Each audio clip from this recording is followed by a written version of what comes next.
Oi, gente. Então, mais aqui uma parte aí do nosso curso de Física 1, dentro desse contexto aí da gente estudar, né, o momento linear, certo? E usar o momento linear para entender a dinâmica de sistemas físicos. Vamos agora fazer aqui um exemplo que é muito comum e muito interessante, né? Onde a gente trabalha com um sistema onde a massa é variável, certo? Então, qual seria um exemplo desse, né? Assim, qual seria o exemplo? Um exemplo meio que mais simples de você visualizar. A gente até vai resolver ele. É o problema de uma metralhadora, né? Você bota uma metralhadora em cima de um carro, por exemplo, em cima de uma superfície, você começa a disparar a metralhadora. O sistema metralhadora suporte, ele tem a massa dele variável. Os projéteis começam a ser arremessados para fora ali, né, serem retirados do sistema. Então, o sistema que tinha inicialmente uma dada massa, ele começa a perder massa devido à retirada dos projéteis quando eles são disparados, né? Então, essa seria, digamos, aí um exemplo. A gente, inclusive, vai resolver esse exemplo. O outro seria algo parecido com o exemplo que a gente resolveu no último vídeo, sendo que, digamos, a gente resolveu lá de uma maneira mais simples, né? E ali você tinha basicamente uma divisão, né? Como se fosse dois corpos estavam juntos, dois corpos separados. Mas imagina o problema que a gente resolveu no outro vídeo, que seria tipo um decaimento, onde você tivesse isso acontecendo continuamente, ou seja, com a evolução do tempo, o sistema fosse se fragmentando e pedaços do sistema sendo retirados. Então, como você estudar a dinâmica desse tipo de sistema usando o momento, né? Então vamos lá, vamos entender assim de uma maneira um pouquinho formal, mas com uma certa simplicidade, eu acho. Então vamos lá. Então, a ideia inicial é o seguinte: você tem inicialmente aqui um dado corpo. Esse corpo está se movendo aí num dado sistema de referenciais. Esse corpo tem uma velocidade v, tá bom? Esse v em relação a um referencial, por exemplo, parado lá na Terra. Tá bom, gente? Aí o que acontece? Num momento posterior, que é o que eu chamei aqui de 2i, a gente tem que esse corpo ele é retirado uma fatia de massa desse corpo, eu chamei de ΔM. Essa fatia é retirada, essa fatia se move aqui com a velocidade u, também em relação a esse referencial na Terra, né? E o restante do corpo, que tem massa m menos ΔM, né? Lembrando que m é a massa do corpo antes dele, né, dele sofrer essa divisão aí. Então, agora o corpo que tinha massa m, agora perdeu ΔM, a massa dele agora é m menos ΔM. Esse corpo ele vai ter a sua velocidade modificada aí por esse ΔV, tá bom? Então vamos usar aí aquela descrição onde a gente escreve força em relação à derivada temporal do momento, sendo que eu vou usar uma relação aproximada, onde você não tem a derivada, e sim você tem a razão entre a variação de momento e a variação temporal. Depois, lá na frente, eu vou fazer o ΔT ir para zero, tá bom? Então, essa expressão aqui é uma expressão aproximada, ΔP sobre ΔT. Ela seria igual se o ΔT fosse para zero, que é quando você tem a derivada. Então, escrevendo essa relação, a gente vai ter essa formulazinha aqui. P final menos P inicial sobre o tempo que você levou para vir da configuração I para a configuração 2i. Tá bom, gente? Então vamos lá, né? Então, quem é P final? P final é o momento do sistema na configuração 2i. Quem é a configuração 2i? Essa daqui. Ó.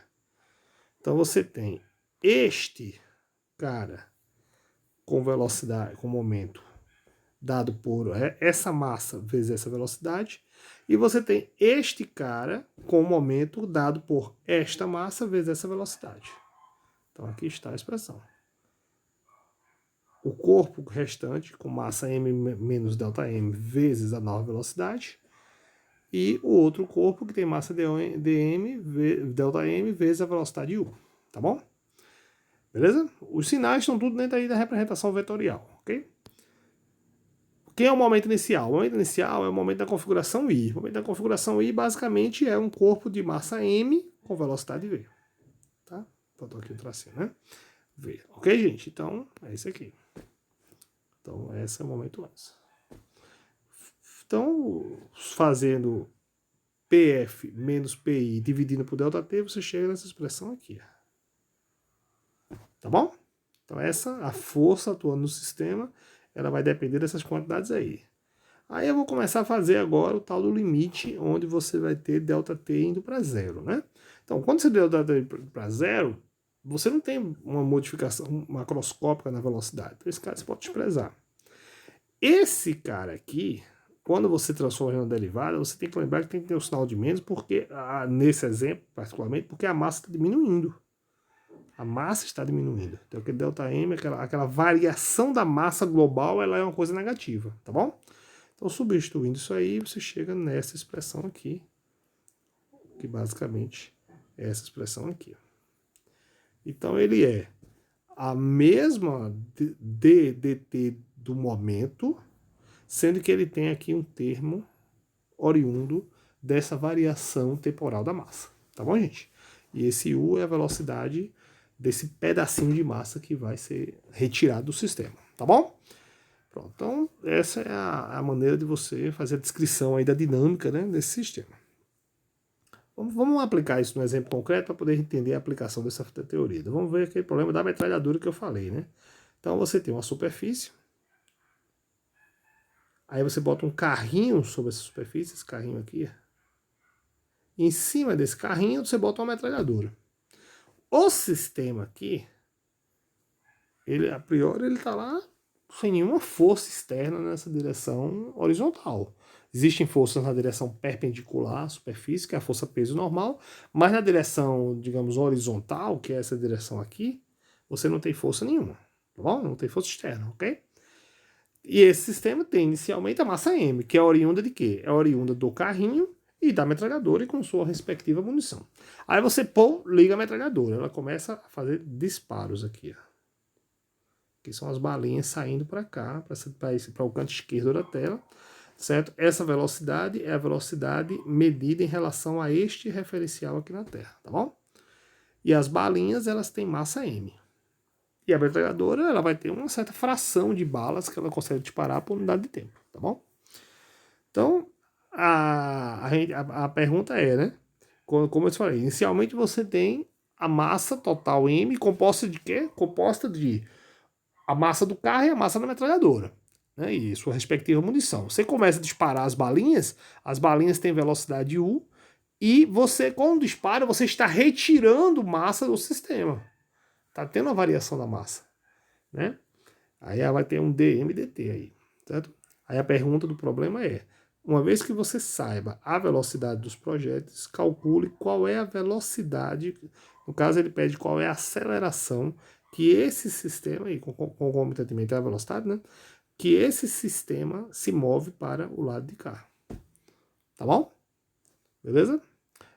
Então é isso. Então vamos lá, né? Então vamos batizar algumas coisas. Então U é a velocidade dos projéteis em relação ao referencial R, que é o referencial na Terra. Tá bom? V é a velocidade do carro, né? Ele vai se move ali. E essa quantidade aqui é uma quantidade importante, é uma velocidade relativa. Você está botando o referencial no carro. Qual é a velocidade que as balas têm em relação ao carro. Se você lembrar, se você olhar aqui as equações passadas, essa substituiçãozinha que eu fiz aqui, elas aparecem aqui. Elas aparecem. Se você olhar aqui, ó, veja aqui tu tem V dmdt, U dmdt. Então aqui ela aparece V menos U multiplicado por dmdt. Então aparece aí esse termo. No caso está com sinal de menos, né? Então esse termo aparece. Essa é a velocidade relativa do projétilzinho, da partezinha da massa que está sendo retirada do sistema. E essa velocidade ela é medida em relação ao sistema original, tá bom? Então vamos lá. Então vamos voltar lá para a nossa parte. Então essas três informações a gente tem. Então vamos para aquela equação mesh lá que a gente deduziu, que é essa daqui, né? Que é essa equação aqui, tá bom? Essa equação, como eu disse, eu peguei, deixa eu voltar aqui para vocês verem como é que eu cheguei nessa equação, né? Peguei essa expressão daqui, quando eu faço esse limite aqui, né? Que aí fica esta equação aqui, ó. Então, se você colocar aqui em evidência dmdt, vai dar exatamente essa equação aqui. Tá bom? Lembrando que eu não tenho nenhuma força no sistema. Não tenho. Então esse cara aqui é zero. Então você tem que este cara é igual a esse.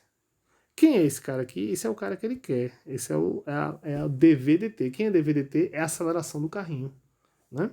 Então, aí agora eu preciso saber quanto é o dm/dt. Como é que eu acho esse cara? Pela seguinte forma. Eu tenho que o número de balas por unidade de tempo é esse nzinho pequeno aqui. Então, ou seja, a metralhadora ela perde um dado número n de balas por unidade de tempo. Cada bala tem massa m, então a variação da massa com o tempo é proporcional a esse nzinho multiplicado pela massa de cada balinha, tá bom? Compreenderam aí? Então essa é a forma de você calcular o dm/dt. A diferença é que você tem um sinal de menos, porque você está perdendo massa.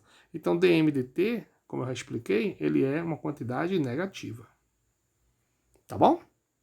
Beleza? Pronto, substituindo este carinha aqui nessa expressão aqui de cima, substituindo este carinha nessa expressão aqui, a gente encontra quanto é o dv/dt, que é a aceleração. A gente chega nessa expressão aqui. A gente chega nessa expressão aqui. Então, a aceleração ela é menos a velocidade relativa. Então, como a gente diz, ele acelera para o outro lado, vezes essa quantidade. Em módulo, a aceleração é dada por isso aqui. Tá bom, gente? Dada a aceleração, assim, você sabe a velocidade, você encontra a velocidade. Tá bom, gente? Muito obrigado e um abraço.